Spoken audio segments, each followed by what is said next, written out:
వస్తే నీలమా ఎక్కడ తెచ్చామే దొంగ రాస్కెల్. అబ్బా అప్పుడు మీటింగ్ టైం అయిపోతుంటే ఈ phone. Hello, yes Manju madam here. నమస్కారం నమస్కారం నమస్కారం నమస్కారం. సరేలేవయ్యా, విషయం ఏంటో చెప్పు. ఏమిటి? మీ ఫంక్షన్లో జరిగే సన్మానానికి నేను స్పీకర్గా ఉండాలా? ఇంతకీ సన్మానం ఎవరికి? మహిళా సంఘ అధ్యక్షురాలు మాలతీదేవి. ఆమె గురించి నేను పొగుడుతూ మాట్లాడాలా? How dare you are! తెల్లవారు లేస్తే పేపర్ ఫస్ట్ పేజీలో కనిపించే విఐపిని నేను ఏనాడు పేపర్ ఎడిషన్ లో కూడా కనిపించని సాడెత్తి మాలతీదేవి గురించి నేను పొగుడుతూ మాట్లాడమా? ఆవిడెంత సేవ చేస్తే ఎవడ కావాలయ్యా? ఫోన్ పెట్టే, ఫోన్ పెట్టు. ఫోన్ పెట్టరా? ఎవరితో ఎలా మాట్లాడాలో కూడా తెలియదు.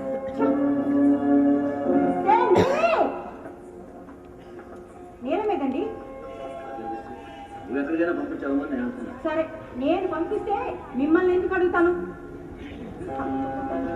ఈరోజు నాకు క్లబ్ లో ఇంపార్టెంట్ మీటింగ్ ఉంది. సెంట్రల్ మినిస్టర్ గారు చీఫ్ గెస్ట్ గా వస్తున్నారు. క్లబ్ ప్రెసిడెంట్ అయ్యండి నేనే లేట్ గా వెళ్తే ఎంత చండాలంగా ఉంటుంది.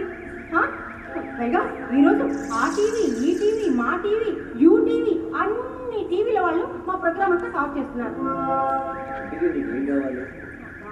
నేను మీటింగ్ తయారయ్యేసరికి నేను పాలిష్ అయిపోయింది. రప్పించుకుందామంటే ఇదో ఆ నీలమై ఎక్కడ చచ్చిందో ఏమో. మరో సర్వెంట్ అదో ఆ రంగన్న గారు లాంగ్ లీవ్ లో ఉన్నాడు. మీరు దానికి అలా కొమ్ములు ఇవ్వబట్టి ఒళ్ళు కొవ్వెక్కి ఏడుస్తుంది దొంగ రాసుకెళ్ళి. నువ్వు కార్లో వెళ్తూ వెళ్తూ ఎక్కడైనా ఆగి తీసుకెళ్ళచ్చు కదా. హలో, నెయిల్ పాలిష్ కార్లో కూర్చొని పెట్టుకుంటే చీర మీద పడుతుంది, లేదా చేతి వేళ కంటుకుని చూసే వాళ్ళకి చండాలంగా కనిపించవచ్చు. అయినా మీకు నాకు చెప్పకుండా అది ఎక్కడికి వెళ్ళినట్టు? ఏమో, ఉదయాన్నే నన్ను నిద్ర లేపి వాకింగ్ పంపించాను. తిరిగి వచ్చేసరికి అది ఇంట్లో లేదు. ఇప్పుడు అది మీకేం చెయ్యాలట? నా బట్టల దగ్గర నుంచి మందులంతా నీలమ్మే చూసుకుంటాను. మీరు ఇలాంటి ప్రశంసా పత్రాలు ఇవ్వబట్టే అదో పెద్ద విఐపీలా ఫీల్ అయిపోతాం. విఐపీ అంటే వెరీ ఇంపార్టెంట్ పర్సన్. నా విషయంలో అన్ని జాగ్రత్తగా దగ్గరుండి చూసుకునే నీలమ్మ ఆ వరకు విఐపీ. మీరు ఇలాంటి సర్టిఫికెట్స్ ఇస్తున్నారనే అదో మరో 2 నౌకర్ని కూడా పెట్టారు తెలుసా? పెట్టావు. నీ టార్చర్ భరించలేక వాడు వారం రోజుల తరగతిలోనే పారిపోయారు. అయినా నువ్వు కొట్టిన తిట్టిన పడి ఉండడానికి వాడు నీలమ్మ లాంటి వాడు కాదే. అంటే మీకంటే నేను రాక్షసులా కనిపిస్తున్నానా? ఆన్సర్ ఇవ్వండి. నీకు సమాధానం తెలిసిన క్వశ్చన్కి నన్ను అడుగుతుంది. మీరు రోజు రోజుకి సరే అన్నట్టు అమెరికాలో ఉన్న మా అబ్బాయి జైన్ ఫోన్ చేశారా? నేను ఫోన్ చేయడం ఎందుకు? వాడు మీ నిర్ణయం కోసం వెయిట్ చేస్తున్నాడు. నా నిర్ణయం ఎప్పుడు ఏడాది క్రితమే పడుతుంది. ఓకే, మీ నిర్ణయంలో మార్పు వస్తుందని వాడు ఎక్స్పెక్ట్ చేస్తున్నాడు. చూడు మంజు, వాడు అడిగినా నువ్వు అడిగించినా నాది ఒక్కడే సమాధానం. ఇక్కడున్న ఫ్యాక్టరీని అమ్మేసి మనం అక్కడికి వెళ్ళిపోతే ఆ డబ్బుతో వాడి బిజినెస్ చేద్దామని వాడి నిర్ణయం. వాడే ఇక్కడికి వచ్చి నా ఫ్యాక్టరీని నడపాలని నా నిర్ణయం. నా నిర్ణయంలో ఎటువంటి మార్పు లేదు, రాదు. ఏమే దొంగ రాస్తా, నువ్వు మా పనులు ఏమీ చేయకుండా ఇష్టం వచ్చినట్టు బయట షికారు కొట్టుంటే నీ కోసం వెయిట్ చేసి కూర్చోవాలా? ఏంటే వాళ్ళు బెదిరిస్తే అదే సమాధానం చెప్తుంది. బెదిరించగా భుజాలు ఎక్కించుకొని బొజ్జగించి మాట్లాడాలా? దాని గుడ్ల గోపు చూపులు చూస్తుంటే అది మన ఇంట్లోంచి ఏదో కాస్ట్లీ వస్తువు కొట్టేసి ఎక్కడో అమ్మేసినట్టుగా నాకు అనిపిస్తుంది. అది 8 ఏళ్ళ వయసులో ఉన్నప్పుడు దాన్ని చిన్నారా ఈ ఇంట్లో వదిలేసింది. అప్పటి నుంచి ఈ ఇంట్లో ఒక కూచుకుపోలేని దొంగతనం చేసింది. అప్పుడు చేయకపోతే ఇప్పుడు చేయకూడదని రూల్ ఏమి లేదు కదా. సడా, నువ్వు అనేక సార్లు కేర్లెస్ గా వదిలేసిన డబ్బుల్ని నగల్ని జాగ్రత్త చేసి అది నీకు అందించింది. ఆ విషయం కూడా మర్చిపోయి నువ్వు ఇవాళ దాన్ని తిడతావు, నేను సహించలేదు. ప్రతి చిన్నదానికి ఎందుకని తను వెనక్కి తీసుకొస్తారు? గుడ్ మార్నింగ్ రా రఘు. గుడ్ మార్నింగ్ రా. నేను వచ్చేసరికి నీ దంపతులేదో గొడవ పడుతున్నట్టుంది. మా గొడవలు ఎప్పుడు ఉండేవి కానీ నువ్వేంటి పొద్దు పొద్దునే ఇటు వచ్చావు? నేను రాలేదురా బాబు. ఇదిగో ఈ నీలమ్మే ఉదయాన్నే మా ఇంటికి వచ్చి దగ్గరుండి మరీ లాక్కొచ్చేసింది. నీలమ్మ నీ ఇంటికి వచ్చిందా? ఏ లిలీ, నీ ఇంట్లో బాగుండలేదా? నాన్న బాగానే ఉన్నాను అయ్యగారు. నిన్న సాయంకాలం నుంచి మీకే కదా ఒంట్లో బాగలేదు. ఆయనకి బాగలేకపోవడం ఏంటి? చెప్పరా, నేను సాయంత్రం నీకు బీపీ రైజ్ అయిందట. అవునరా, నేను ఆఫీస్లో కాన్ఫరెన్స్ జరిగింది. దాంతో మాట పెరిగి నాకు బీపీ రేజ్ అయింది. మీటింగ్ మధ్యలో పోస్ట్పోన్ చేసి నేను ఇంటికి వచ్చేసాను. మీకు అప్పుడప్పుడు ఇప్పుడైతే డబ్బు కూడా వస్తుంది కదా, ఆ సంగతి కూడా నాకు వస్తే చెప్పండి. చెప్తాను లేవే. అవునరా, అప్పుడప్పుడు విపరీతంగా డబ్బు కూడా వస్తుంది. పైగా నెల ప్రింట్కి వచ్చి పడుకునేసరికి నాకు మా సెట్ భయం వేసేసినదండి. ఒళ్ళంతా చెమటలు పట్టి ఆయాస్ పడిపోతుంటే చెప్పేసి బట్టలు మార్చేసినానండి. మీకు ఫోన్ చేస్తానంటే వద్దంతా నీలి అదే తగ్గిపోతలేవే అన్నారండి. ఫోన్ బీపీ మాత్రం వేద్దామని చూశానండి, మాత్రలు కూడా లేవు, అన్నీ అయిపోయాయి. అందుకే అయ్యగారితో చెప్తే వెళ్ళినవరని ఎవరికి చెప్పబెట్టకుండా పరిగెత్తా మీ ఇంటికి వచ్చేసినానండి. ఏం చేయాలమ్మా, మీ ఆయన గారికి ఎంత జరుగుతుంటే నువ్వేం చేసావు? ఏం చేయడానికైనా ఆయన నాకేమైనా చెప్తే కదా. ఎప్పుడు చెప్పమంటారా? నేను రాత్రి నువ్వు ఇంటికి వచ్చేసరికి 10 అయింది. ఓకే, నేను క్లబ్ పని మీద బయటికి వెళ్తూ ఉంటాను, వస్తుంటాను. వచ్చిన తర్వాత నేను చెప్పొచ్చు కదా. ఇంకా బీపీ ఎక్కువ చేసుకోవడానికి సరే సరే. రైట్, మొన్నటి కంటే బీపీ చాలా ఎక్కువగా ఉంది. అసలే షుగర్ పేషెంట్ ఉదయాన్నే వాచ్ చేయమంటే చెయ్యవు కదా. అయ్యగారు బతికిస్తున్నానే, ఇవాళ తెల్లగట్టి లేపి వాకింగ్ పంపించండి డాక్టర్ బాబు. నువ్వు వారం రోజులు ఆఫీస్కి వెళ్లకుండా ఇంటి దగ్గర విశ్రాంతి తీసుకుంటే మంచిదిరా. అది కుదిరే పని కాదు, కానీ ఇంకో మాట చెప్పు. నీకేది కుదరదు కానీ చెల్లమ్మ, మా వాడిని ప్రతిరోజు వాకింగ్ పంపించే డ్యూటీ నీదేనమ్మా. నాకేలా కుదురుతుంది అన్నయ్య గారు? నేను నిద్ర లేచేసరికి మార్నింగ్ 8 దాటిపోతుంది. అయినా ఎవరి ఆరోగ్యం గురించి వాళ్ళు చూసుకోవాలి కానీ దగ్గరుండి వాకింగ్ పంపించడానికి ఆయన ఏమన్నా చిన్న కుర్రాడా? నా డ్యూటీ నా చూసుకుంటాను డాక్టర్ బాబు. సరే సరే, ఈ మందులు 3 పూట్ల క్రమం తప్పకుండా వాడాలి. వీడిగా మందులు వేసుకోవడంలో మహా అశ్రద్ధ. అందుచేత మీరే ఎవరైనా దగ్గరుండి వేయిస్తే. ఎవరో ఎందుకు, ఏకంగా నర్స్ అపాయింట్ చేస్తాను. నర్సులో కాంపౌండ్ ఎందుకు గారు, నానే దగ్గరుండి వేసేస్తాను. డాక్టర్ బాబు, ఈ మందులు ఎట్ట వేయాలో చెప్పండి బాబు. ఎలా వేయాలంటే, hello yes Manju madam Sanjay minister గారు సర్క్యూట్ హౌస్ నుంచి బయలుదేరిపోయారా? వచ్చేస్తున్నాను 10 minutes లో అక్కడ ఉంటాను. Okay okay okay. రేవండి కాంతి అనే గారు సెంట్రల్ మినిస్టర్ గారు సర్క్యూట్ హౌస్ బయలుదేరిపోయారట. నేను వెంటనే అక్కడ ఉండాలి. నేను క్లబ్ ప్రెసిడెంట్ కదా, వస్తానండి. నాకు బీపీ ఎందుకు వచ్చిందో, ఎందుకు రేజ్ అయ్యిందో ఇప్పుడు నీకు అర్థమైంది ఉంటాను.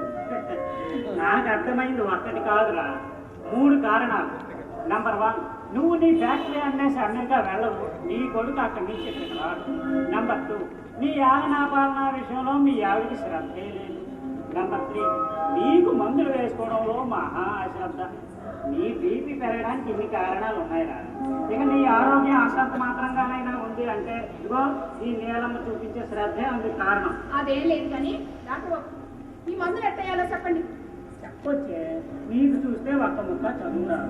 నువ్వు ఈ మందులను ఎలా వేయగలవా అని ఆలోచిస్తున్నాను. అదే మాట డాక్టర్ బాబు, గుడ్డోడు కూడా తర్వాత పట్టుకొని మాటలు రాని మోగోడు కూడా నాకు అన్నం కావాలి, నాకు మంచినీళ్ళు కావాలని అంటే ఏవేవో సైకిల్ చేస్తే బతికెత్తున్నారు.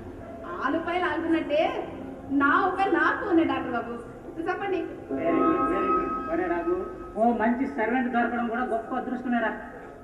అందుకు లేదా నేను అందరికీ చెప్తూ ఉంటాను, అదృష్టం అంటే ఆస్తులు ఐశ్వర్యాలు మాత్రమే కాదు, ఒక మంచి భార్య, మంచి బిడ్డలు, మంచి స్నేహితులు, మంచి సేవకులు దొరకడం కూడా అదృష్టమే.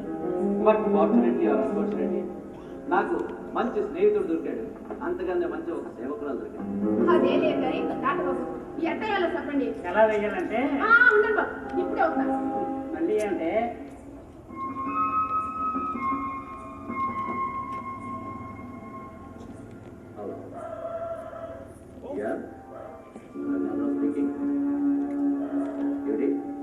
డెలిగేట్స్ అందరూ వచ్చేసారు.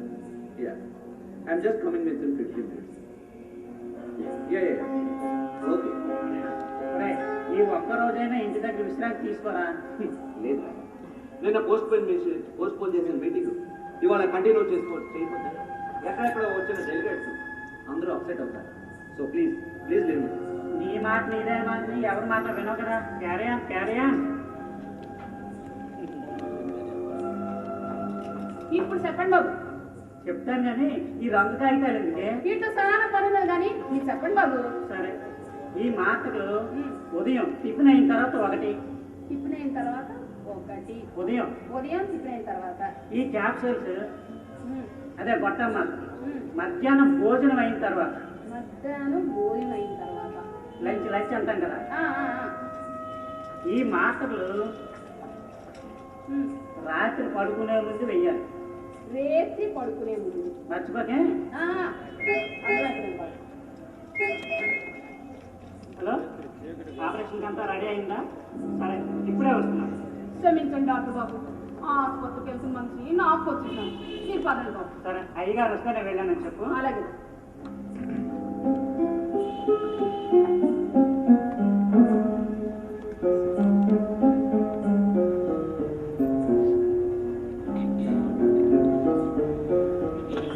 అయ్యగారు టిఫిన్ చేయరా? ఆఫీస్లో చేస్తాను లేవే. అయితే ఉండండి బాబు. ఈ పొట్టాలేండి? నేను చదివిలో పెద్ద పండితురాలు కదండి, అంచేత నా ఉపాయం చేసుకున్నాను అయ్యగారు. ఏమిటి ఆ ఉపాయం? మరే పొద్దుటేడా ఈ పెంచుకుని తెల్లగా సుట్ట ముక్కలు అవుతుంది కదండి, అంచేత పొద్దుటే మాటలన్నీ ఈ తెల్లకాయతలా కట్టిస్తారు అయ్యారు. ఇక మధ్యాహ్నం వేసేసరికి సూర్యుడు అగ్నిప్పులో ఎర్రగా అవుతుంటారు కదండి, అంచేత మధ్యాహ్నం వేసిన గొట్ట మాటలన్నీ ఈ ఎర్రకాయతలా కట్టిస్తున్నారు అయ్యారు. ఇకపోతే రేపు వేసేసరికి ఈ పెంచుకుని నల్లగా మసిబొగ్గులు అయిపోతుంది కదండి, అంచేత రేపు వేసిన మాటలన్నీ ఈ నల్లకాయతలా కట్టిస్తున్నారు అయ్యారు. Very good, very good. ఆ ఏరు గుడ్ అంటే కాదు గారు, ఇగో మీరు ఆఫీస్కి వెళ్ళి టిఫిన్ తినగానే ఇగో ఈ మాత్ర వేసేసుకోవాలి. మధ్యాహ్నం భోజనం అయిన తర్వాత ఈ గొట్ట మాత్రం మింగేయాలి. సరే సరే కాదు, ఏ మాత్రం వేసుకోవాలి చెప్పండి, నేను అందుతాను. పొద్దున పూట టిఫిన్ అయిన తర్వాత ఈ టాబ్లెట్, మధ్యాహ్నం పూట లంచ్ అయ్యాక ఈ క్యాప్సూల్, అంతే కదా? అయ్యారు మీరు అక్కడ వేసుకొని మర్చిపోతారు. ఒకవేళ మీరు మర్చిపోయినా ఆఫీస్ గొడవలో పడి నేను ఫోన్ చేసి జ్ఞాపకం చేస్తాను, మీరు సిరప్ పడపలేదా? సరిగానే నీలి, నువ్వు నాకు ఉపకారం చేయడానికి వెళ్ళావు కదా, ఆ తెలియకుండా మీ అమ్మగారు నీకు పెట్టింది కదా, నీకు బాధ లేదు? బాధ ఎందుకు అయ్యారు? బాధ ఎందుకు? మీ పని మనిషి ఎప్పటికీ సత్తా పెట్టకుండా 2 గంటల సేపు మాయమైపోతే ఆ మాత్రం తిట్టకండి. ఇంకా నయం, దాన్ని వచ్చి రాగానే అమ్మగా నన్ను తన్నేస్తారు అనుకున్నాను, తన్న కొట్ట తిట్టేసి అనుకున్నాను. అమ్మగారు నీకు దొంగతనం అంటారు, అప్పుడు కూడా నీకు బాధ లేదు? అలా కాదుగా నయ్యారు, ఏనాడు లేదు. అమ్మగారు నన్ను దొంగ అనేసరికి చాలా విక్రపోయినా గారు. అయినా మీ బంగ్లా నిండా ఖరీదైన సామాన్లు వాటి నన్ను ఎందుకు తప్పుతానో చేయాలో తెలుసు. పేరు చేసిన అట్టెక్కడమ్మాలో తెలుసు. పేరు అమ్మిన వచ్చే డబ్బులు నాకు రేట్ చేసుకోవాలో తెలుసు. మీరు ఇచ్చే జీతాన్ని కూడా ప్రతి నెల మా సిన్నానికి ఇచ్చేస్తున్నాను, కానీ అందులో నుంచి ఒక్క రూపాయి కూడా తీసుకొని తెలుసా అయ్యగారు? అయినా నాకు ఇక్కడేం కష్టం ఉంటాయి అయ్యగారు, మా అమ్మాయి బతుకుంటే ఆ మాత్రం మాట అన్నాను సరిపెట్టేసుకున్నాను. మీరెడుతున్నారేట అయ్యగారు? ఏం లేదు, నాకు మా అమ్మ గుర్తుకొచ్చింది. ఎప్పుడో సరిపోయిన అమ్మగారు ఇప్పుడు గుర్తురాడబెట్ట అయ్యగారు? మా అమ్మ మరో రూపంలో గుర్తుకొచ్చింది.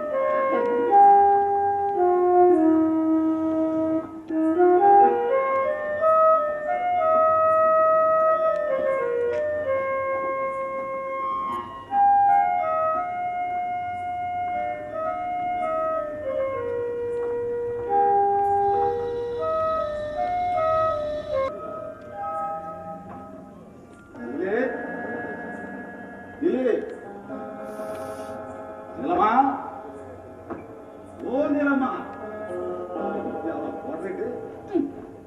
ఎందుకు వచ్చావు సిన్నా?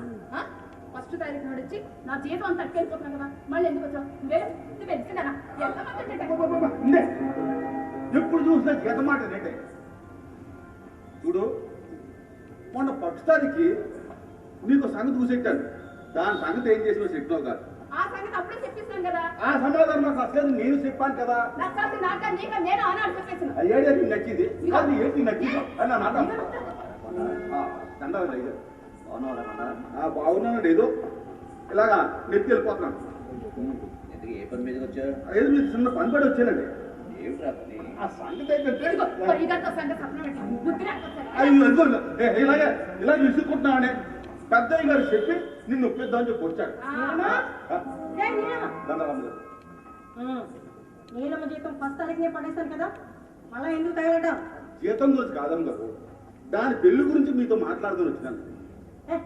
పని మనుషుల పెళ్లి గురించి మాతో మాట్లాడితే పెళ్ళి ఎప్పుడో చెప్పు, మాకు తోచింది పడేస్తాం. ఆ బెజ్జివాడి సంబంధం ఒప్పుకోవడం లేదమ్మ గారు. అది ఒప్పుకుంటే ఎవరు కావాలి, ఒప్పుకోకపోతే ఎవరు కావాలా? మంజు, వాడు ఏదో పాపం వాడి సమస్య గురించి చెప్తున్నాడు. రేకుండా నువ్వు చెప్పరా. సరే అండి, సింపుల్గా పాయింట్కి వచ్చేస్తుంది.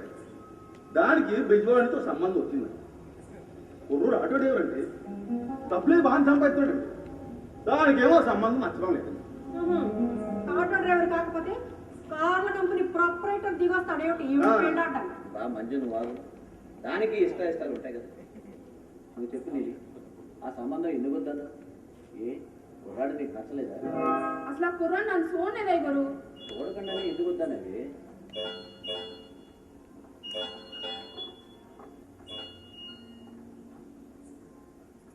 హలో జై, బాగున్నాను రా. నువ్వు ఎలా ఉన్నావు? పక్కనే ఉన్నాను, ఇస్తున్నాను. ఏమండి, అమెరికా నుంచి అబ్బాయి జయంత్ మీతో మాట్లాడతాట. నువ్వు మాట్లాడు. వాడు మీతో మాట్లాడతానంటే నన్ను మాట్లాడమంటారేంటి? మాట్లాడండి. హలో, చెప్పరా జయంత్, హౌ ఆర్ యూ? ఏమిటి? చూడు జయంత్, నిన్ను అమెరికా పంపించింది అక్కడ చదివిన చదువుతో ఇక్కడ నా ఫ్యాక్టరీని డెవలప్ చేస్తాను, అంతేగాని ఇక్కడ నా ఫ్యాక్టరీని మూసేసి అక్కడ వ్యాపారం చేస్తామని కాదు. నో నో నో నో, నా డిసిషన్లో ఎలాంటి మార్పు లేదు, రాదు. అంటే మీరు మీ పట్టుదల విడిచిపెట్టారన్నమాట. ఆ విషయం నీ కొడుకుతో చెప్పు. అయ్యగారు, మీ అబ్బాయి గారికి మీకు మధ్య తగులు ఉన్నాయి, ఉంటే చెప్పండి, సగంలో తెలిసేస్తారు. చెప్పు తీసుకుంటాం రాస్కెల్. మా కుటుంబ విషయాలు కలదొచ్చడానికి నువ్వెంత, నీ బతికెంతరా? Get out from my house. Manju, ఆగు. వాడు ఏదో వాడి సమస్య గురించి మనతో చెప్పుకోవడానికి వస్తే నువ్వు ఎందుకే వాడిని అక్కడ తిప్పారుస్తావు? అయినా లేబర్ మనుషులు గొడవలు మనకెందుకండి? ఎందుకంటే నీలమ్మ మన పని మనిషే కాదు, మన మనిషి కూడా. నువ్వు చెప్పినది ఆ సంబంధం ఎందుకు వద్దన్నా? విజయవాడ పల్లెటూరు కాదు. ఊరు గురించి కాదయ్య గారు, నా నీ ఊరు సంబంధం తప్ప మరో ఊరు సంబంధం చేసుకున్నాయి గురు. అదే ఎందుకు చేసుకోవాలని అడుగుతున్నారు. రాల్ పని మనుషుల పెళ్లిళ్ళకి కూడా మా వాల్యుబుల్ టైంని వేస్ట్ చేసుకోవాల్సి వస్తుంది. ఎందుకు వద్దన్నా? ఆ సంబంధం చేసుకుంటే నేను ఆ ఊరు వెళ్ళిపోను కదా గురు. పెళ్ళయ్యాక వెళ్ళక తప్పుతుందా? ఎలా తప్పుతుంది తిన్నానని నీకు తెలియదు. అదిగా ధైర్యం. ఊరుకోమన్నారా? అది కదమ్మ గారు, అయ్యగారు ఆరోగ్యం చూస్తుంటే అంతంత మాత్రంగానే ఉంది. ఆయన ఆరోగ్యం కోసమే అయితే 60 మంది నర్సులు పెడతాను, 100 మంది సర్వెంట్స్ పెడతాను. ఎంతమంది ఎట్టినా అప్పుడు కూడా అయ్యగారు పనుల మీద ఆధారపడినట్టు వస్తుంది కదమ్మా. అదే నమ్మగారు, అయ్యగారు చూస్తే అక్కడికి వెళ్ళరు, అబ్బాయి గారేమో ఇక్కడికి రారు. అదేం వచ్చినే అబ్బాయి గారు రాకపోతేనే అమ్మగారికి ఉన్నారు కదా. తినాలా నీకు నాకు తెలిసి అమ్మవారికి పొద్దు నుంచి రేపు దాకా కప్పు పనులు వస్తాయి ఆహా. కదమ్మగారు. నన్ను గర్దిస్తారే? మీరిచ్చిన ఆలోచన చూసుకుని కదా ఈ లేబర్ రాస్కెల్ నన్ను నా కొడుకుని నా ఎదురుగానే ఇలా విమర్శిస్తుంది. అది కదమ్మ గారు, నన్ను చెప్పేది ఎక్కడికే. నువ్వు చెప్పేవాడివి, నేను వినేదాన్ని అయిపోయాను రా. వెళ్ళు, దక్షిణ ఇదేం వచ్చినాం గారు, పుత్తు పుణ్యానికి గుడ్డులో కష్టపడిన కూతురు కొట్టింది సాగా. గొడ్డులాగా అన్నావు కదా, కరెక్ట్, యు ఆర్ కరెక్ట్. గొడ్డు లాంటి మనుషులు మేం పెట్టే గడ్డి తిని గొడ్డుల్లాగే బతకాలి తప్ప యజమాని మీద కొమ్ము విసరటానికి ప్రయత్నిస్తే కొమ్ములు విరిచేస్తాను. నీకు అంతగా కష్టం అయితే ఈ గొడ్డులు కూడా నీతో పాటు తోలిపో. బాగా చెప్పారు అమ్మగారు, చాలా బాగా చెప్పారు.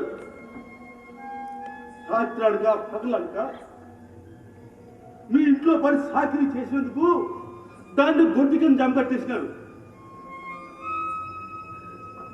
ఈ గుడ్డు పట్టడానికి ఇంత పెద్ద బంగ్లా అక్కర్లేదమ్మా.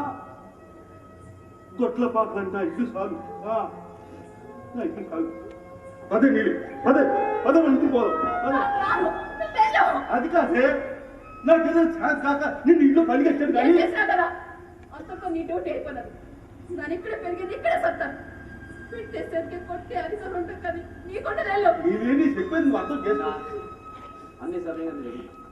నువ్వు వెళ్ళి అది కాదే గారు నీలమ్మ సంగతి నేను చూసుకుంటాను. నువ్వు వెళ్ళిరా. నువ్వు అనుకున్నట్టుగానే అన్ని జరుగుతుంది.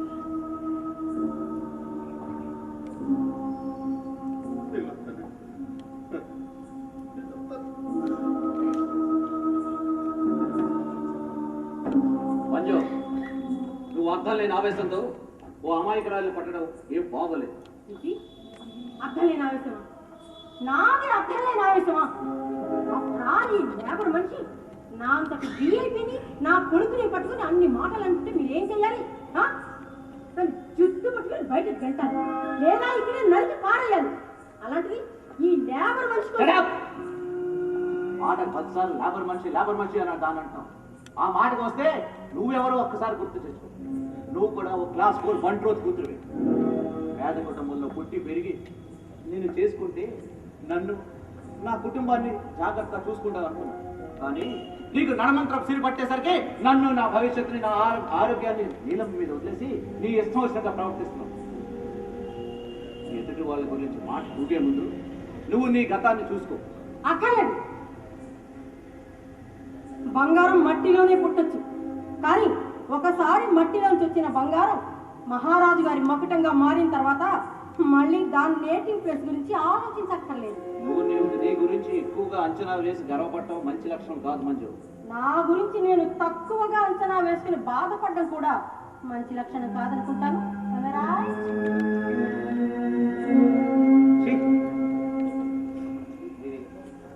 నువ్వు అనుకున్నట్టుగానే అన్ని పెళ్ళైన తర్వాత కూడా నన్ను ఇక్కడుండి పని చేసుకుని సంబంధాన్ని ఒప్పుకుంటేనే నేను చేసుకుంటాను. అయ్యగారు సరే, అలాగే వెళ్ళి నీ పని చూసుకో.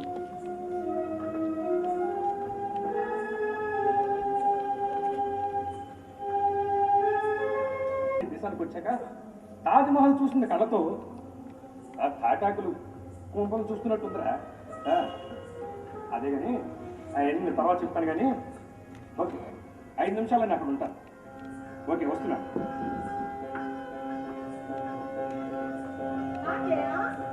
పార్టీ పెడుతున్నావా? అవును మమ్మీ, నేను చాలా కాలం తర్వాత వచ్చాను కదా, నా ఫ్రెండ్స్ అందరూ పార్టీ ఇస్తాను అంటున్నారు. వెళ్ళొస్తాను మమ్మీ. అన్నట్టు నువ్వు అమెరికాకు వస్తున్నావా?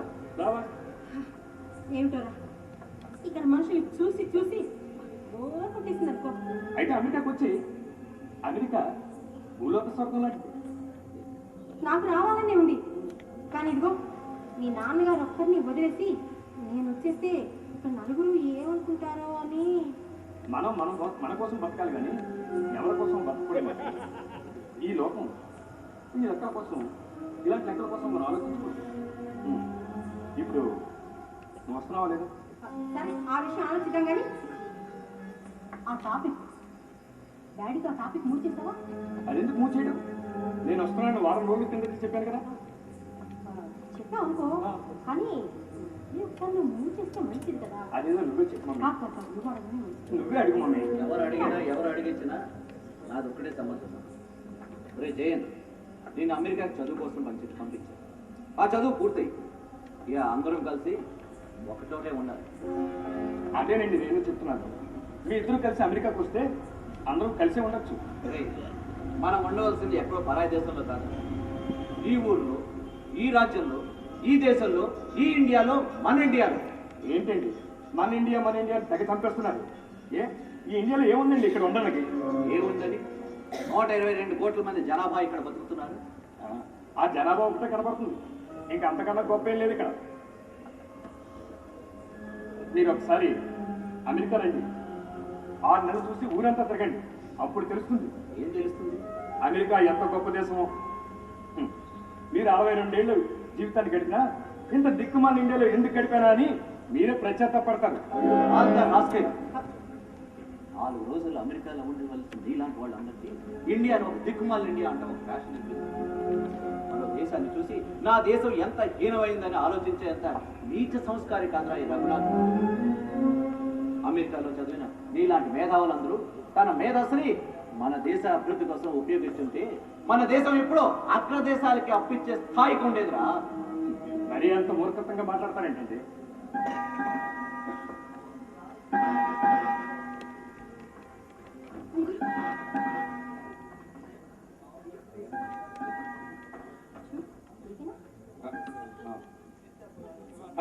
హలో, వస్తున్నా. ఎక్కడ వచ్చిన న్యూసెన్స్ జరిగింది.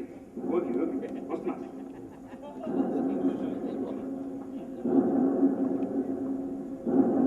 చూడండి, కొన్ని విషయాల్లో పట్టుదల ఎంత అవసరమో కొన్ని విషయాల్లో పట్టు విడుపులు కూడా అంతే అవసరం. మీ పెద్దరికం మూర్ఖత్వానికి దారి తీయకుండా చూసుకోండి.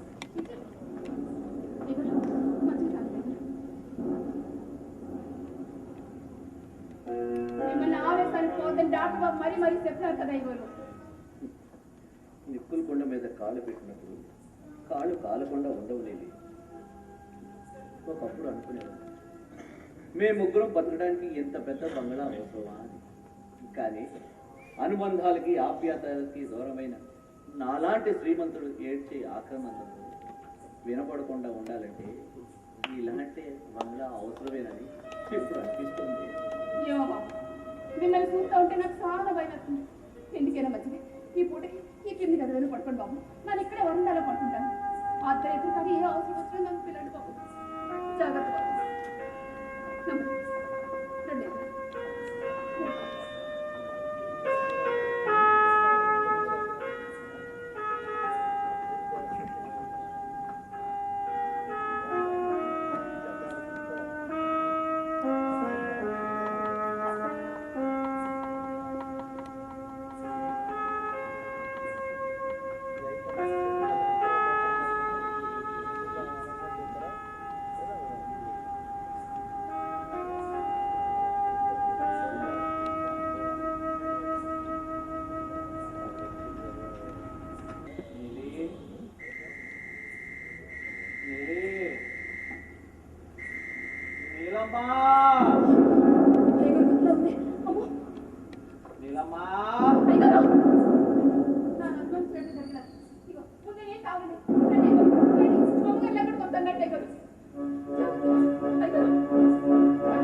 డాక్టర్ బాబు ఫోన్ కొట్టండమ్మా, ఫోన్ కొట్టండి.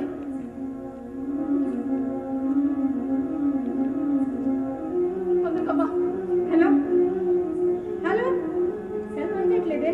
అయితే ఎట్టి కొట్టండమ్మా.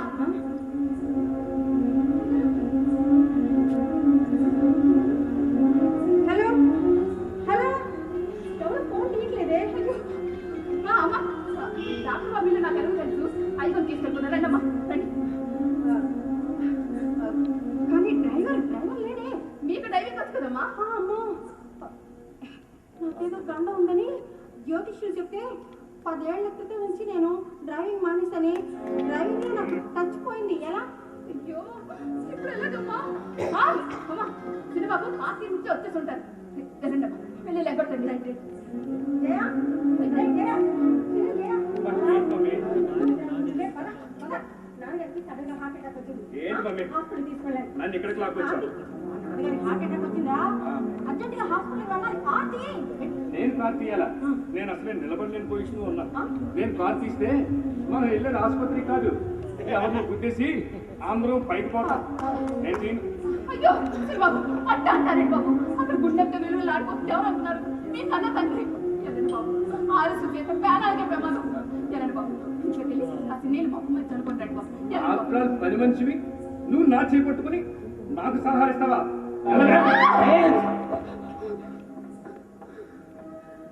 చూడండి, మీరు ఫోన్ చేసి ఏదో అంబులెన్స్ పిలుచుకోండి. నన్ను డిస్టర్బ్ చేస్తే నేను ఊరుకోను. ఒరేయ్, జయా, జయా.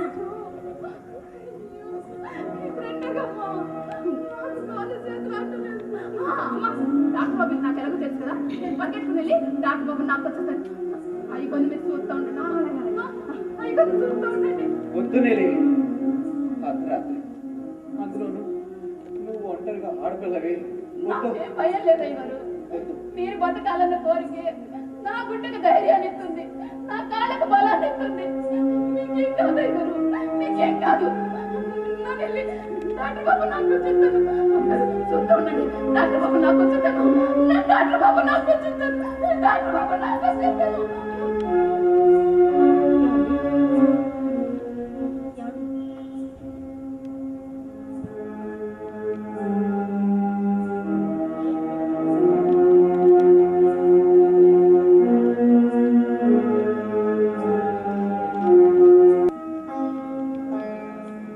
ఏంటి మమ్మీ ఆలోచిస్తున్నావు?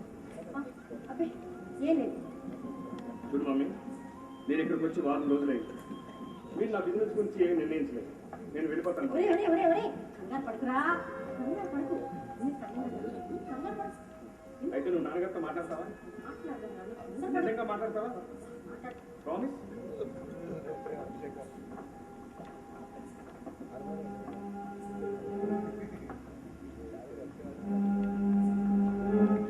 ఏమండి? ఇప్పుడు మీ ఆరోగ్యం బాగానే ఉందా? మీరు అడిగే ప్రశ్నలకు జవాబు ఇచ్చే స్థితిలోనే ఉన్నాను. మీరు అడగండి. అడగమంటున్నారుగా, అడుగు. డాడీ, నేను అమెరికాలో మా ఫ్రెండ్స్తో కలిసి ఒక ఇండస్ట్రీ పెట్టాలనుకుంటున్నాను. Yes? మీ దగ్గర డబ్బులు ఉంటే నిర్భయంతరంగా స్టార్ట్. అదేంటి ఎలా అంటారు? మరి ఎలా అనమంటారు? మీ డబ్బు నా డబ్బు ఒకటి కాదా? ఆ ఫ్యాక్టరీ, ఈ బంగళా, భీమిలిలో ఉన్న మన మామిడి తోట ఇవన్నీ మీ బావా? ఎప్పుడు ఇవ్వకపోయినా తర్వాత నావే అవుతాయి కదా. ఎలా అవుతాయి? అదేంటండి, తండ్రి ఆస్తి కొడుకే కదా వారసులు అవుతాడు. కొడుకు మాత్రమే వారసుడు అవుతాడా? ఇంకెవరు అవరా?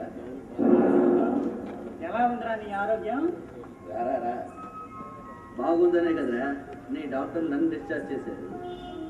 అది అడగడానికి వచ్చావా? డాక్టర్లు ఎందుకు వస్తారా? పేషెంట్ల ఆరోగ్యం అడగడానికేగా. కానీ ఇప్పుడు నువ్వు వచ్చింది డాక్టర్గా రాలేదా, నా స్నేహితుడిగా ఆ పత్రం గురించి నన్ను అడగడానికి వచ్చాను. ఒరే, ఆ విషయాలన్నీ తర్వాత ప్రైవేట్గా మాట్లాడదాం లేరా? ఇప్పుడు ప్రైవేట్ అంటూ ఏమీ లేదా. నీలాగానే నాకు 25 ఏళ్ళతో 25 మంది స్నేహితులకి ఇలాంటి పత్రాలు పంపించాను. ఏంటో పత్రం? ఇలా ఇవ్వండి అంకుల్.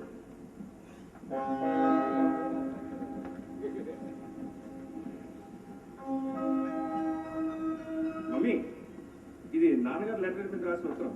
ఏమిటో బయటికి చదువు. మిత్రులు శ్రీ రమాకాంత్ గారికి ఈ నెల 12వ తారీఖున సాయంత్రం 6 గంటలకి నా అభిమాన పుత్రిక. అభిమాన పుత్రిక అదేవరు? ఏమో ఇందులో అలాగే రాస్తుంది, పేరు రాయలేదు, డాష్ పెట్టారు. నా అభిమాన పుత్రిక డాష్కి నా బంగ్లాలో నిశ్చితార్థం జరుగుతుంది కాబట్టి మీరు దయచేసి ఇచ్చేయమని ప్రార్థన. ఎవరండి అభిమాన పుత్రిక? మిమ్మల్ని అడుగుతున్నాను. సాధారణంగా ఎవరైనా దత్తత తీసుకుంటే అభిమాన పుత్రిక అంటాం. మనం ఏమి లేదు, దత్తత తీసుకోలేదే. ఆయన సమాధానం చెప్పట్లేదు, మీరేనా చెప్పండి అంకుల్. నీకే తెలియనప్పుడు నాకు మాత్రం ఎలా తెలుస్తుంది? మీకు తెలియకుండా మాకు తెలియకుండా సడన్గా అభిమాన పుత్రిక ఎలా వచ్చిందండి? పబ్లిక్గా ఉత్తరాలు రాసినప్పుడు మాకు చెప్పడానికి జంకుతారే.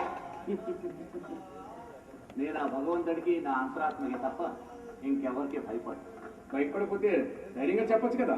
అయ్యగారు, మాటలు వేసుకుని ఏలైపోయినది అయ్యగారు.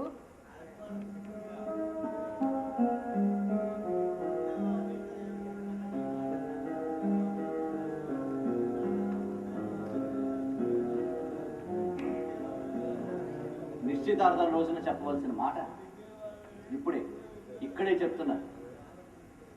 ఈ నీలమ్మే నా అభిమాన పుత్రిక. అయ్యగారు, కొంత మాట అంటండి. మీరు నాకు దేవుళ్ళటోళ్ళు, తండ్రులటోళ్ళే.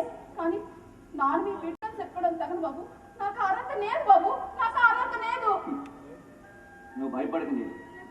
నా నిర్ణయంలో ఎటువంటి పొరపాటు లేదు, ఎటువంటి తొందరపాటు లేదు. అంటు తోకుని అలాగా మనిషి మీకు అభిమాన పుత్రిక ఎలా అవుతుందండి? ఒక బంట్రోత్ కూతురు నా భార్య ఎలా కాగలిగింది? ఇది అలాగే. మీకు పిల్లలు లేకపోతే దత్తత తీసుకోవచ్చు, కానీ కొడుకుగా నేను ఉన్నాను కదా. పోనీ ఆడపిల్ల పుట్టకపోతే ఆడపిల్లని దత్తత తీసుకోవచ్చు. ఎంత వయసు వచ్చినా ఇలాంటి పని మనిషిని ఎవరైనా తీసుకుంటారా? నేను తీసుకున్నాను రా. మీరు తీసుకుంటే సాంప్రదాయం ఒప్పుకోదు, చట్టం అసలు ఒప్పుకోదు. రే, నాకు సాంప్రదాయాలతోనూ చట్టాలతో ఏం పని లేదు. వాటన్నిటికన్నా మించిన మానవతా దృక్పథంతో నేను ఈ ఆలోచన చేశాను. నీలమ్మకి మన ఊర్లోనే సంబంధం చూశాను. ఆ కుర్రాడికి నా ఫ్యాక్టరీలోనే ఉద్యోగం ఇచ్చాను. రేపు పేట్ల మీద కూర్చునేది మన పని మనిషి నీలమ్మ కాదు. నా మనిషి, నా ప్రాణనాథ, నా శ్రేయోభిలాషి, నా అభిమాన పుత్రిక చిరంజీవి సౌభాగ్యవతి అయిన నీలమ్మ. ఏంటంటే పని మనిషిని ఉద్ధరిస్తానంటున్నాడు మీ ఫ్రెండ్. ఇతనికి వచ్చిన జబ్బు ఆర్థిక మైండ్గా. నేను మాట్లాడతాను.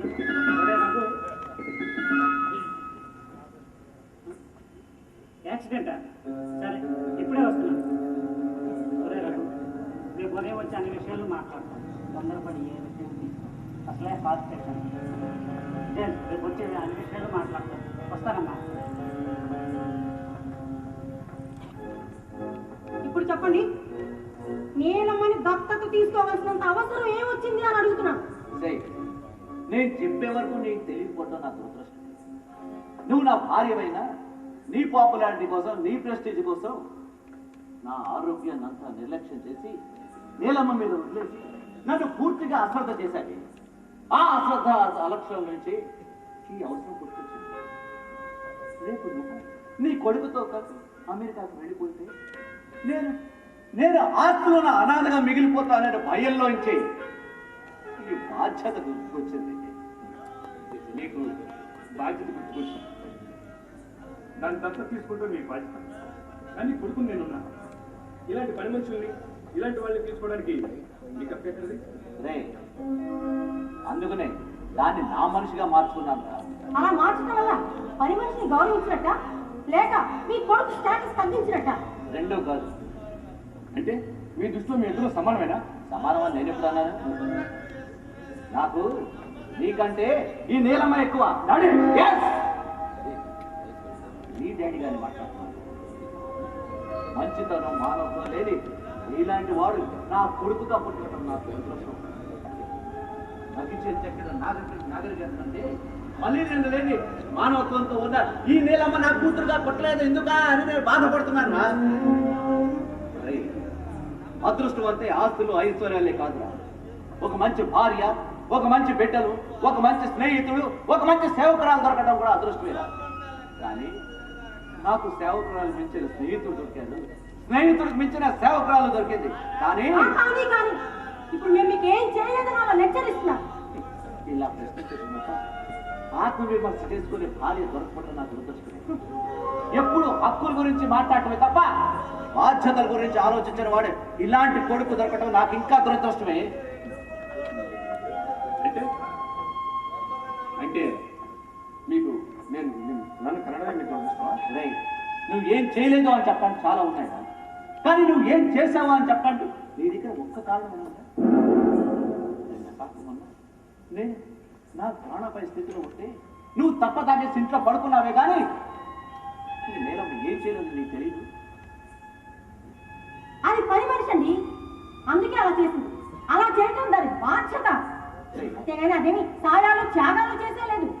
దానికి మనం నెల జీతం ఇస్తున్నది ఈ ఇంటి పని చేయడానికి మాత్రమే. కానీ అది నెరవేర్చే పనిలో ఇంటి యజమాని ప్రాణాలు కాపాడాలనే డ్యూటీ మాత్రం లేదు.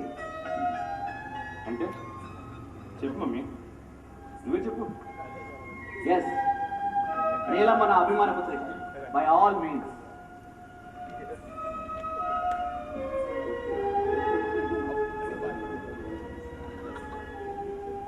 నేను మాట్లాడలేదు.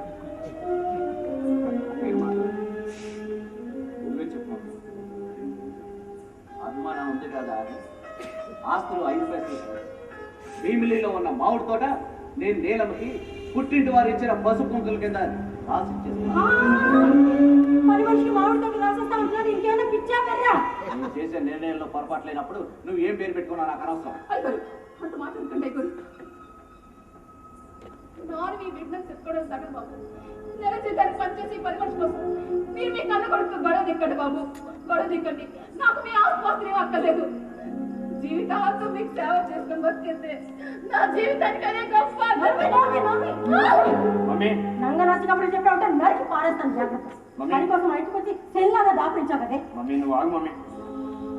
మీ నిర్ణయం నాకు నచ్చలేదు. నా నిర్ణయం మీద ఎవరు సంతకాలు అయితే ఇక నా రెండో నిర్ణయం కూడా విను. నా ఫ్యాక్టరీకి నువ్వే యజమాని అవుతుంది. అది నువ్వు ఇక్కడ ఉండి దాన్ని నడపలేదు. నేను అమెరికాలో బిజినెస్ చేయాలి, చేస్తాను. దాని మీద సంతకాలు కూడా నాకు అక్కర్లేదు. ఎవరి నిర్ణయాలు వాళ్ళు అయినప్పుడు నాకు తోచింది నేను చేస్తాను. ఓకే. నా ఫ్యాక్టరీని అందులో పనిచేసే వర్కర్కి దారదత్తం చేస్తాను.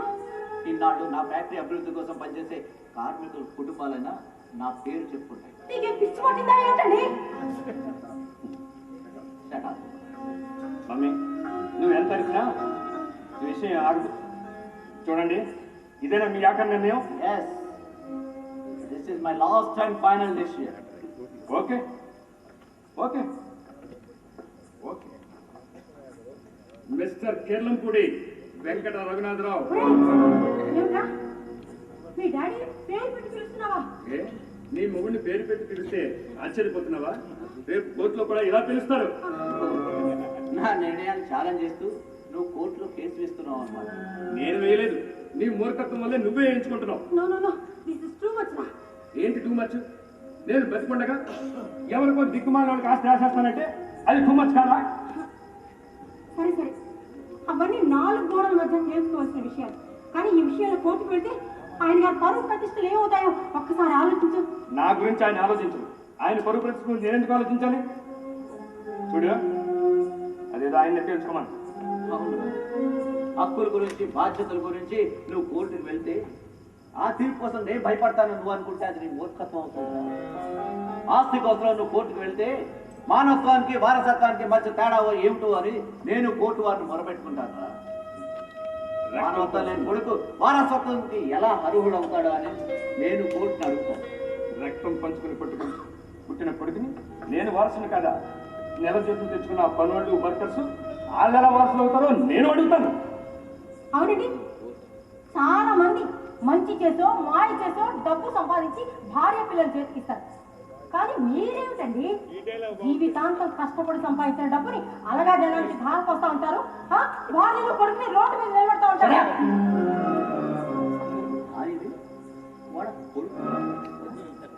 ఫలానా రఘునాథరావు భార్యగా సంఘంలో చలామణి అవుతూ నీ పరువు కోసం నీ ప్రెస్టేజ్ కోసం దేవురేస్తూ నన్ను నా ఆరోగ్యాన్ని ఈ నేల మీద వదిలేసిందని నువ్వు ఒక భార్య. వీడు ఈ దేశంలోనే పుట్టి పరాయి దేశం మీద మోజుతో అక్కడే స్థిరపడిపోవాలనుకుంటున్నాడు. దానికోసం నేను స్వయం శక్తితో సంపాదించిన ఫ్యాక్టరీని అమ్మాలనుకుంటున్నాడు. వీడొక కొడుకు. నీకు నేను అక్కర్లేదు, నా మంచి చెడ్డ నా బాగోగులో అరే రోడ్డు మీద యాక్సిడెంట్ అయితే ఆ యాక్సిడెంట్ అయిన వాడే మనకు తెలుసో లేదో అని తెలియకుండానే మనకు చేతనైన సహాయం మనం చేస్తాం రా. అలాంటిది కానీ పెంచి పెద్ద చేసిన నీ కొడుకు నీ తండ్రి ప్రాణాపాయ స్థితిలో ఉంటే నువ్వేం చేసావురా? తప్ప తను కొడుకున్నావే తప్ప నువ్వేం చేయలేదు. అలాంటప్పుడు నువ్వు నా ఆస్తికి హక్కుదారులు ఎలా అవుతావని నేను కోర్టు వాడిని అడుగుతాను రా. ఈ నీలం ఎవరు? నా బంధువు కాదు, నా స్నేహితురాలు కాదు. మీ ఇద్దరు దృష్టిలో ఆఫ్రాల్ ఒక అలగా మంచిది.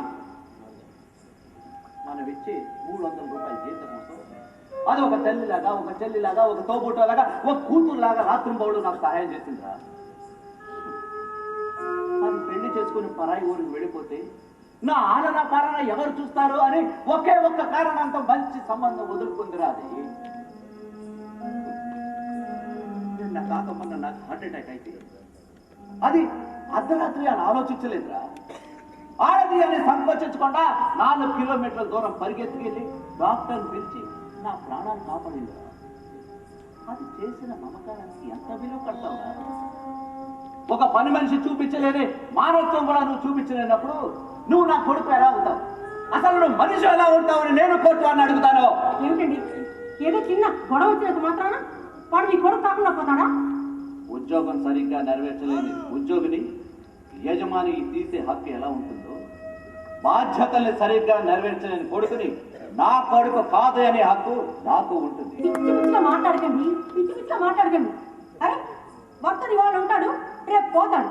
కానీ కొడుకు అలా కాదండి.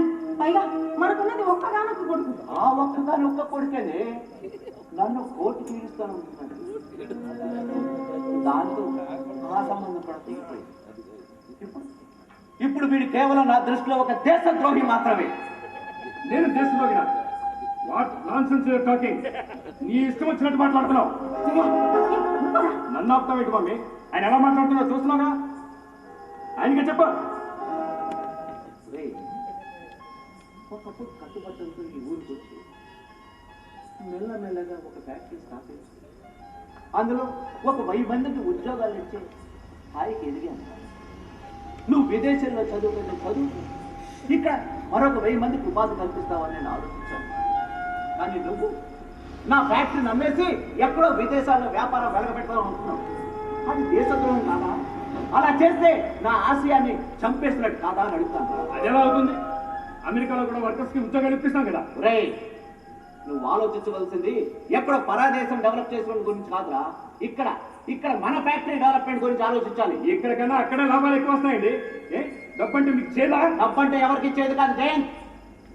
జీవితంలో డబ్బు అందరికీ ముఖ్యం. కానీ నాతో పాటు నలుగురిని పెంచి ఆశ కూడా నాకు. అలాంటప్పుడు నా ఆశయాన్ని నువ్వు అడ్డంగా నరికేస్తూ విదేశాలకి సాయం చేస్తూ స్వదేశానికి ద్రోహం చేస్తున్నావు. అది దేశద్రోహం కాదా అంటున్నా. ఈ మాటలన్నీ అనవసరం అండి. కన్న కొడుకు మీరేమి ఇవ్వరా అని నేను అడుగుతున్నాను. కన్న తండ్రిగా వాడికి ఒకటి ఆల్రెడీ ఇచ్చారు. రేపు మరి ఒకటి ఇస్తాను. ఏంటి మీరు ఇచ్చారు? రేపు ఇస్తాను. నువ్వు స్వతంత్రంగా బతకడానికి కావాల్సిన చదువు నీకు నేను ఇచ్చాను. మరి రేపు మీరు ఇచ్చేదేమిటి? వాడు అప్లికేషన్ నా ఆఫీస్లో పెట్టుకుంటే వాడికి అర్హత తగ్గ నా ఫ్యాక్టరీలో ఉద్యోగం ఇస్తాను. ఏమిటండి? ఏమిటి? తండ్రి యజమాని, కొడుకు ఉద్యోగి, వాడి ఫ్యాక్టరీలో వాడు ఉద్యోగం చేయడం. ఇది వినడానికి ఏమీ బాగలేదు. ఇదే పర్వం లేకపోతే రేపు తండ్రి కొడుకు కోర్టులో వాది ప్రతివాదులుగా నిలబడతారు. అది మాత్రం బాగుంటుందా? తండ్రి కొడుకుల అనుబంధానికి మీరిచ్చే కానుక ఇదన్నమాట. అనుబంధాల గురించి నువ్వు మాట్లాడుతున్నావు మంజు. మంచితనం, మారల్స్, ఎథిక్స్, సెంటిమెంట్స్, అటాచ్మెంట్స్ లేని ఇలాంటి నీచుడు నా కొడుకుగా పుట్టినంటే ఒక బిడ్డ లేని కొట్టుగా ఉండవు సంతోషిస్తాను. వీడికి తండ్రి అంటే వీడి అవసరాలకి ఇచ్చే డబ్బు ఇచ్చే అందించే క్యాషియర్ మాత్రమే. ఆ పొజిషన్లో నేనున్నాను. ఆ క్యాషియర్ డబ్బు ఇవ్వకపోతే కోర్టులో నిలబడే పొజిషన్లో వాడున్నాడు. ఇలాంటప్పుడు అవసరాలు ప్రస్తావనే తప్ప అనుబంధాలు ప్రస్తావన ఎక్కడుంది? నువ్వు ఇలా వాదిస్తూ పిచ్చిగా మాట్లాడితే కోర్టులో కేసు కూడా కొట్టేస్తాను. నాది పిచ్చివాడు ప్రవర్తన అంటారు. లేక నీలాంటి కొడుకుల వల్ల ఆత్మశాంతి కోల్పోయిన నాలాంటి తండ్రులు ఆక్రమణందని అంటారు. ఆ కోర్టుని అడుగుతాను. పుట్టుకతో వచ్చిన అనుబంధాలు చావుతో పరిసమాప్తం అవుతాయంటారు. కానీ డబ్బు కొద్ది ప్రేమ చూపించే నీలాంటి కొడుకులు ఉంటే శాశ్వతంగా ఉండే అనుబంధాలు అర్థాంతరంగా ఆత్మహత్య చేసుకుంటాయిరా. మలినం అయిపోయిన ఈ సంబంధాలు ఆఖరికి చేరుకునేది ఎక్కడికి? రసరమ్మే తీరాలి లేక విషసర్ప కౌగిళ్ళగా అని నేను కోర్టు వాడిని అడుగుతాను. మానవత్వం లేని కొడుక్కి ఆస్తిస్తే అది కసాయవాడి చేతిలో కత్తిచ్చినట్టు కాదా అని నేను కోర్టు వాడిని అడుగుతాను రా. దేశాన్ని రక్షించడానికి కొంతమంది సైనికులు ఆత్మాహుతి చేసుకుంటారు. అది త్యాగమే తప్ప నేరం కాదు. అటువంటప్పుడు నేను నా ఫ్యాక్టరీని రక్షించడానికి వారసత్వం అనే మాటను ఆహుతి చేసి నా ఫ్యాక్టరీ కార్మికులకి నా ఫ్యాక్టరీని దారదత్తం చేసుకున్నాను. ఇలా చేయడం తప్పు అంటారా? ఎవరు అన్నారని కోర్టు వాడిని అడుగుతారు. నా వేదన, నా కోరిక తప్పు అని కోర్టు వాడు అడిగితే ఈ శాస్త్రాన్ని మళ్ళీ తిరిగి రాయండి ఎవరు అన్నారు అని కోర్టు వారిని మొరబెట్టుకుంటాను రా. ఈ కేసులో తీర్పు ఎటువంటిది వస్తుందో నేను వేచి చూస్తాను. Mister Kellampudi Venkata Raghunatha Rao,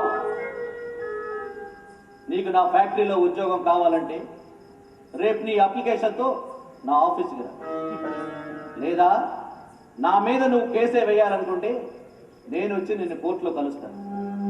now you can get out of my house. ఏమండి గెట్ లాస్ట్.